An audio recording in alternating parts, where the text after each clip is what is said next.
Hello. Okay, so in this video we will demonstrate the principles of FX animation in TVpaint, which is a digital 2D animation software for creating frame-by-frame animation. And so first of all, I'm going to show you its interface so that you can understand what's happening on the screen. If you want to learn frame-by-frame animation, it will take you no more than half an hour to master any program that allows you doing that. All you need is a toolbar, preview panel, timeline, and you should be able to export animation as a sequence or a video through Alpha Channel. Because RTFX animation pipeline is binded with TVpaint, we'll show you how to work with it. If you're already using older versions or other software, you don't need to change them. But keep in mind that all information will be connected to TVpaint. If you're new to animation, it would be better to start with this program. By the way, we use the 10th version. Okay, so what you need to know is that TVpaint requires accuracy. The program is intended for raster graphics, and that means vector lines can be created very rarely. Also, transformation features here are just terrible, so try to avoid them whenever possible. But apart from that, it's a very convenient software. We'll skip many features that we don't really need here in TVpaint, and we'll try to focus on those that we need most. Alright, so let's start with the settings. Okay, so first things first, we're gonna have a look at the main panels, which we'll need to work with. This is the main panel, where you'll find animation editing tools. Here we have color picker for color editing. Then we see the toolbar over here with more advanced sort of tool settings. Here we have imitation of some of the traditional tools, such as pencil, pan, brush, and so on and so forth. We'll also need the preview panel, our timeline over here, where we have all of our frames. The project panel for the so-called sub-projects. They are called scenes and clips here in TVpaint. And also the Lighttable panel, which is a very effective thing, by the way. In some programs they call it onion skin. It helps you see several frames at once. Now, about setting up panels, you can pretty much leave everything by default because you'll have to get used to the new interface anyways. So yeah, you can leave everything by default. If you can't, then you can customize all these panels. There are stacks to which you can attach panels. If you click on this button here, it sort of fixes it like this, see? Click on this arrow here again and it disappears. I don't use it, so I have it hidden. Also, you can pretty much move any panel if you wish and attach them to any stack. So that's all I wanted to say about working with panels. Now let's move on to the main panel. And I'll break it down and talk about these elements step by step. The most basic tool that we'll use is stroke and also filled stroke. I will tell you about my own methods a little bit later though, maybe in the next video. Alright, so for now, you should remember that stroke is a kind of tool that you'll be using all the time, like every single day. It creates lines like that, and if you select dot, you get dotted lines like these. And obviously the 1 point gives you points. Not score points, just regular points. I don't think it's very effective though. It's kind of just there. And the fill stroke works like this.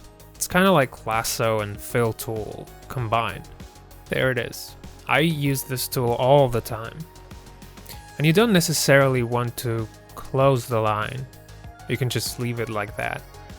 Next we have straight lines. Pretty straightforward. Then we have filled line, same as filled stroke. The only difference is that you draw it with straight lines. Now here we have shape settings, we don't really need those. Then you can also configure contour primitives. See? You can select the rectangle shape, same as the filled rectangle. Same thing with circles, you can draw curves. Sometimes it's useful, but not very often. It's like if you need to animate a ball, let's say, which moves from one place to another, that's when you might want to use that. Otherwise, not really. So all these tools are similar in one way or another. Okay, next up is spline tool for creating curves between 2 points. It's like very useful when you draw. Although it depends on your personal approach. Some people use it, others don't. And same thing here, several options for the filled Bezier. Next we have fill tool. Let's go ahead and make a circle. Then I'll select fill and I'll apply it. See, it fills it with color, just like that. Now let's move to the tools panel now, because these are actually connected. Okay, so it's important to know that the smooth parameter affects the borders of the line itself. It's not just for filling. We just use it as an example. See? We have a blurry line over here. That's why it looks like a kind of halo. I generally set the default value to 0. Same thing with opacity. If you make it 85, then it's 15% more transparent. Okay, next we choose how to fill. You can either fill on the current layer, or you can do it on top. That's all. It's all math, basically. Taking current layers into account, I suggest you just use layer by default. But if you want more in-depth sort of information on TVpaint, you can watch lessons on YouTube. There are plenty. And also, if you want, I can make a separate video on that, so let me know. Okay, so again, the calculation of this contour depends on certain mathematical algorithms. It takes into account transparency and color. Here you can only change color, actually, but then you don't really need to do that. Now have a look at this gap closer thing. It's pretty interesting. It affects these gaps. So, for example, if we set the gap closer to 0, then everything gets filled. All because there's a gap there. But then if we change this parameter to, let's say, 3, let's see what happens. Everything gets filled very accurately. Expand works a little bit different. If, let's say, we have an uneven contour, or if we use a thin or a thick line here and there, we can end up with some artifacts as we fill in those things. So this expand feature can help you a great deal here. Default value is 0. See, we have a very unpleasant looking unfilled part here. This happened because of this expand parameter, and also because of gap closer. If we set gap closer to 0, it immediately looks much better. These errors usually occur when you import poorly scanned drawings, but you can actually deal with that. You just need to increase expand value to 6, for example. Then you see how it goes beyond the boundaries of the current line. And this way, a lot of problems can be very easily solved. Now, range is a typical Photoshop instrument. It also involves fill. So you choose levels here, and if you set it to 10, you can see what happens. It's kind of like a cross between gap closer and expand tool. The higher the value, the more accurate the fill is, but it actually requires very high sort of accuracy. If we make any mistakes, which we do not want to correct, but we need to work quickly, like if we use range, we will end up with some artifacts, which can be fixed by aids of expand tool. See, works just fine. Then you can also make up for uneven outline by using smooth. See, makes it look very neat. So if you set it to high value, something like 100, then it requires very accurately drawn lines. We need to close everything and then it'll be all right. All right, so we no longer need these settings down below. Let's get back to the main panel. So what we can do is we can create custom brushes. So if we select this tool, you see it immediately gets into cache. And if I go ahead and draw something, then I get a brush with my own sort of pattern. I don't really use this. In this case, I use cut brush in a different way. I use it to cut out areas.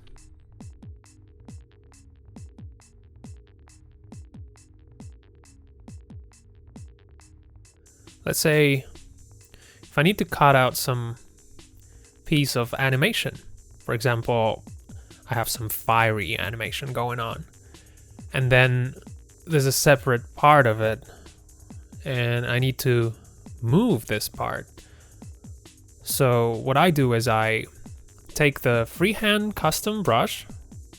I actually use a lot of hotkeys, so I'll attach the configuration file to the lesson so you can use that.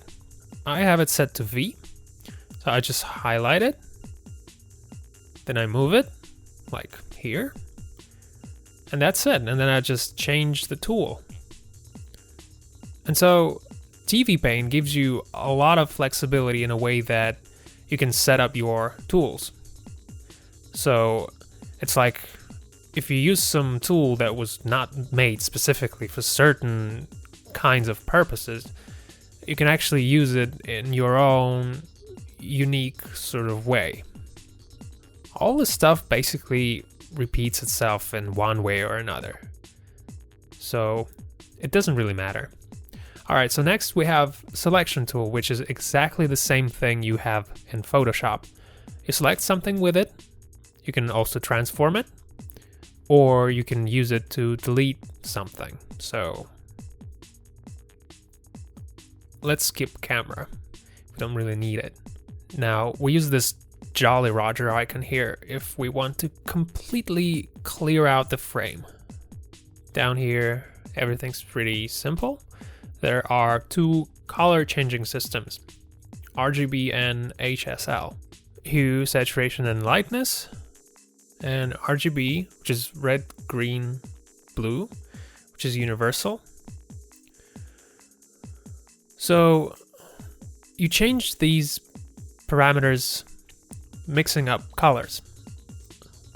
Okay, let's move to tool panel. Here we have stroke selected by default. It's our main tool.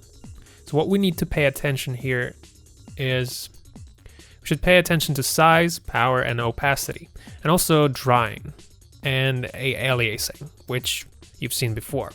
This should be activated by default, otherwise we'll get uneven lines. See? Staircase type of lines. Okay, let's start with the size. The actual size of the brush. By clicking this P button here, we open our brush modes. By default, there is pressure. So you get the idea. It sort of sets the pressure rate. Like if you press the pen slightly, you get a thin line. And the more pressure you apply, the thicker it gets. Next we have fade. You can use it to draw hair, for example. So here you can also see there's attitude and azimuth. But to be honest, I didn't even test the rest of these for all the 5 or 6 years of using TVpaint. I think maybe 10 years even. Because I just don't see any point in using those. So just set it to pressure. And also set power to none. It has to do with the brush opacity. If we change it to 50, let's say, the line will become sort of translucent. So it's like opacity basically. Yeah, if I put the pressure in power, then transparency changes depending on how hard I press. This isn't necessary for animation, so I set it to none. Okay, that's it for this panel. We're 20 minutes deep in the lesson. Let's talk about timeline now. So again, there's a bunch of useless stuff here on the timeline. I will try to cover that very quickly, just so you know. So we can set colors to groups. Let's say we have several layers, and we can assign color group to each of those layers. So that's quite convenient. Because when you work with many layers and everything turns into a mess, you kind of need to hide some stuff before you organize and tidy up your project. Now you can also name your layers just by double clicking or pressing Ctrl R to rename your layer. Next we have several blending modes. These mixing modes work the same way they work in Photoshop. There are also other mixing modes, but basically it's the same thing you have in Photoshop. Actually, Erase removes it completely, so it's a bit different from Photoshop. Actually some interesting ones, but we don't use them. Not for this course. Right, so you can also deactivate layers by just hiding them. You can lock them so they're not editable. When you do that, it makes a certain sound, so you know. Next we can also turn on Lighttable. But before we get into that, you should know about several types of layers. I will show it to you on this one. We can turn on Lighttable, but let me tell you how it works first. First, I should tell you about different types of frames. We have static frames, and then we have animation frames, the anim layer. Animation layer has a kind of small square inside a bigger square. In the upper right corner and in the lower left corner. So when you drag it and you stretch the frame, it's like you duplicate the contents of one frame onto several other frames, so to speak. Kind of like one frame gets stretched over several other frames. Kind of like that. And then if you pull animation layer over this white rectangle, you can stretch it, adding new frames. Or you can interact with them in other ways. Say, I hold the left mouse button or a pen, and then I release it, and then we get a chance to increase the duration of the layer. And there are also several modes. And I'm not gonna cover all of them because we only need one, which is repeat. The hold mode duplicates the same frame. See? It stretches the frame. Alright, now let's add an empty frame.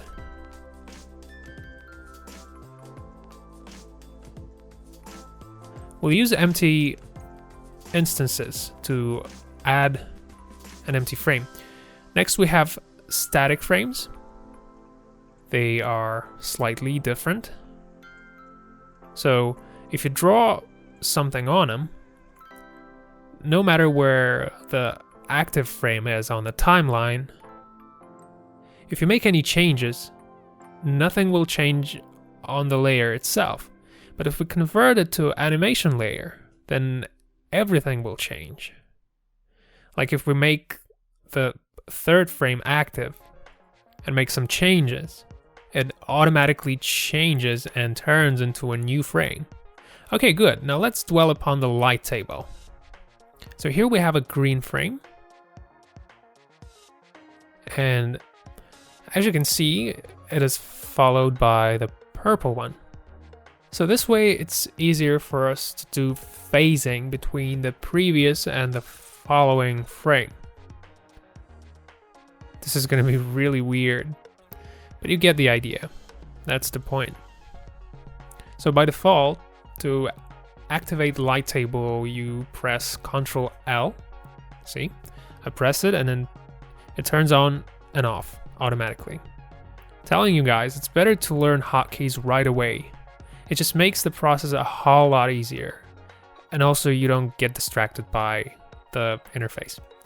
So if I turn it off, you get this sort of movement.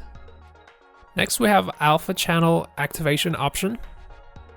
It is pretty simple.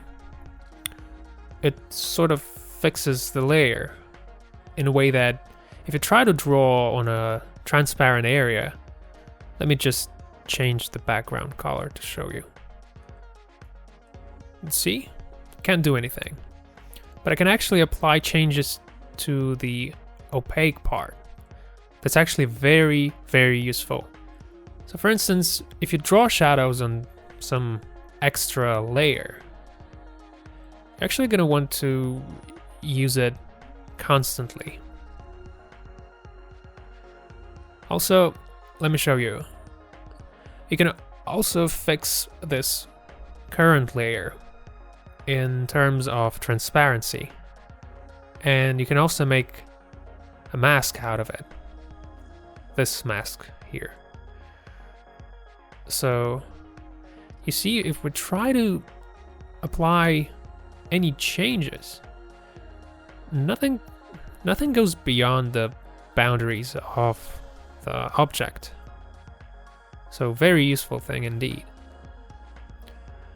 Alright, so what else? As I've showed you, you can change the background color. So none is nothing, and color is where we select a certain color. And we can also use chessboard, just terrible color. Okay, now let's get to our scenes. Our scenes are kind of like mini projects, and we'll use them very often. In order not to make hundreds of different animations, we can store everything in one project. To create a scene, you just click this plus sign, this one right here. We can create a new one either before the current scene or after. And as we move on, we get to this new sort of mini project. So what you can do here is you can delete this current scene. You can also duplicate it. We're not going to use these two buttons. Here we have two types of mini projects, clip and scene.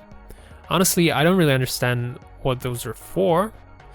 I think it probably has to do with batch processing or an animation where scenes are somehow related to one another.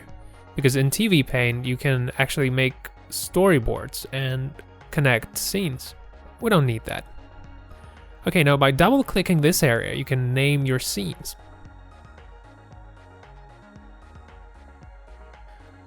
Now, I don't think we need this. It's also for storyboards. Okay, what else? Talking about Lighttable. I started talking about it, but there's something else you should know. So, Lighttable, the way you see it now, it's kind of already configured. Here by default you will most likely have none, and probably some other colors. It's actually important that those are contrast to one another, because if they're the same, it will be hard to see stuff. Also, here you see we have a kind of a hill here.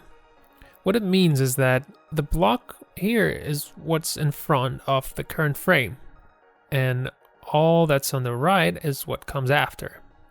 The scale indicates transparency. Now, let me show you something, for example. Let's stretch and add some empty frames. I'll hold Ctrl and do something like, not that.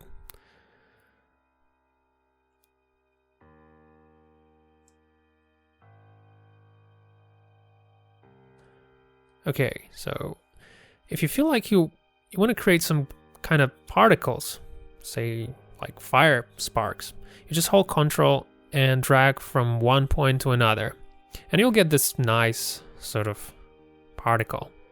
So that's quite useful.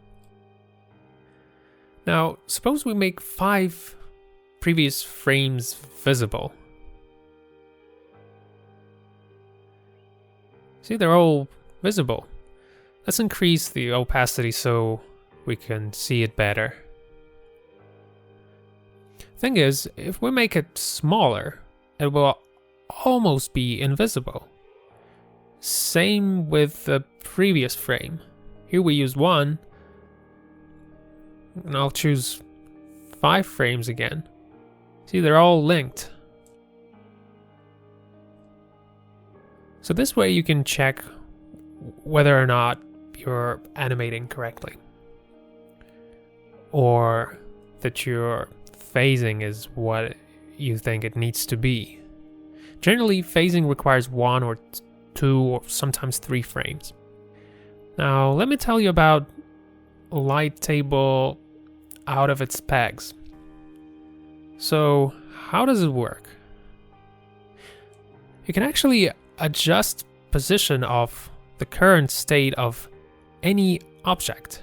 Like if you made a line and you need to correct its position, you can do it by turning on Lighttable. And you can correct the previous frame, for example. And it works with all frames. Sometimes it's very useful, especially when your animation kind of twitches. You can just combine points by correcting position and it'll make things much smoother. Alright, and so lastly, I'll show you how to export your project. It's pretty straightforward. You can export your work as a single frame, which is something that is very rarely used. Or you can export it as a sequence. You can change format here. This can be PNG or QuickTime. QuickTime is kind of strange option for sequence. It's a MOV extension. It'll basically export everything frame by frame. PSD is basically the same as MOV. PNG is the most convenient, I would say. TGA and TIFF are also rarely used, so I use PNG by default. And then we have mode, which is 32-bit RGBA.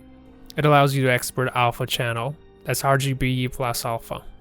Now then, alpha mode should be set to no pre-mode. Compression also by default. The more compression, the less quality, and you'll get smaller files. The smaller the value, the better the quality is, and you'll get larger files, obviously. We don't really use cameras, so I'll leave project here. Convert to new resolution isn't necessary, just leave it. You can set the frame rate separately. Your pixel aspect ratio, I don't recommend you change that either. Then there's NTSC PAL, we don't need that. There's progressive scan. Also, you have an option to export animation with a background. Don't do that unless they ask you to, because we normally need animation from the alpha channel.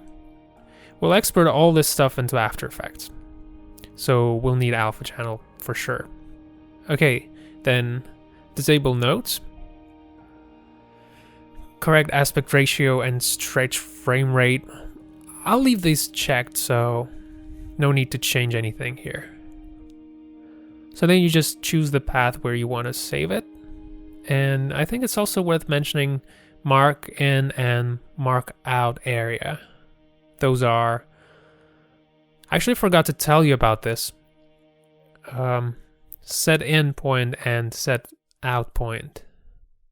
It's the beginning and the end of your animation. So when I hit play, it plays it from here to here. And if I set out point here, then this is where it will end. You can also flip your animation. You can imitate that hand movement, which classic animators do when they draw on paper, just by clicking W. Within 5 or 6 frames, you can set the cache. It's 5 to 6 frames by default, so that kind of imitates real flipping. Here you can also adjust some settings, frame rate wise, to make animation go faster. You can set it manually. Move to the beginning or the end, move to the next frame or the previous one. Now let's finish exporting this thing. Mark in and mark out are both set by default. Here's where the layer ends, but by clicking this mark out button here, we go to the current frame. Same for mark in. You press it and it sets it to the current frame. We can manually set it and export a certain segment. And so then you click export and TVpaint renders it. And after that, you can use your work in other editors. Now we've covered all essential functions, and now we'll talk about what makes the workflow more convenient. We're going to talk about hotkeys, and I will also provide you with a list of hotkeys so you could have those right at hand. It will help you get used to it. So I also want to talk a little bit about this one thing you might be interested in, which is how to work with canvas, how to rotate it, and things like that. In TVpaint, it's actually very convenient. So to rotate the canvas, you should press Ctrl-Alt. Then fix your pen on the tablet, and then you can move it around like that. So that's how you do it. And then to zoom it in, you simply hold Alt and repeat the same movement. Like you fix the pen on the screen and you just move it. You'll get used to it after a while, and you'll see how convenient this is. And you won't get distracted because you'll be doing this more or less automatically. You can rotate it whichever way you like and edit your stuff at any angle. Okay, let's just talk about hotkeys some more, like Ctrl-Shift-N to create a new layer. Before we were stretching it, but you don't have to make things complicated. You just use keyboard shortcuts and things happen. If you want to delete a frame, you press Ctrl-G, which is also quite convenient. No need for the menus. Ctrl-L turns the Lighttable on and off. Ctrl-S to save your project, everybody knows that. We haven't saved it yet, so it asks us where we want to save it. Shift-S is to split the layer on the current frame. See, it cuts it off and we can use that as a double layer. W is for clip. Very functional thing. You'll see why when you start to use it. Alright, then we have letter B for pen selection. Just like brush in Photoshop. Then cutting fragments, moving them, that's cut brush, which is letter V. So you press V, you move it, and then again switch to brush if you need to add something. It's a little bit different in Photoshop. Here you can just hold Alt and select the color. You rather press D. Well, at least that's how I do it. You can set a different key. So I hold D and choose a color, let's see, purple. And then if I want a yellow, for example, I simply hold D again. So, alright, so what else you need to know about working with a pen? Here we also have our classic eraser tool, but it's not very convenient. So I replace it with cut brush. Whenever I have to deal with large areas, I press V or I just hold space. And that's how I turn my pen into an eraser, just like that. So you just press space and erase whatever you want to erase. It's important that drawing checkbox is activated at this point. If it's not activated, then you won't apply any changes. Okay, so I think we've covered pretty much everything you need to know to do the basic tasks in TVpaint. I suggest you play around with it for about half an hour, should be enough. But to be honest, I don't really think you need all the countless options TVpaint has to offer. Alright guys, thanks for your attention, see you later.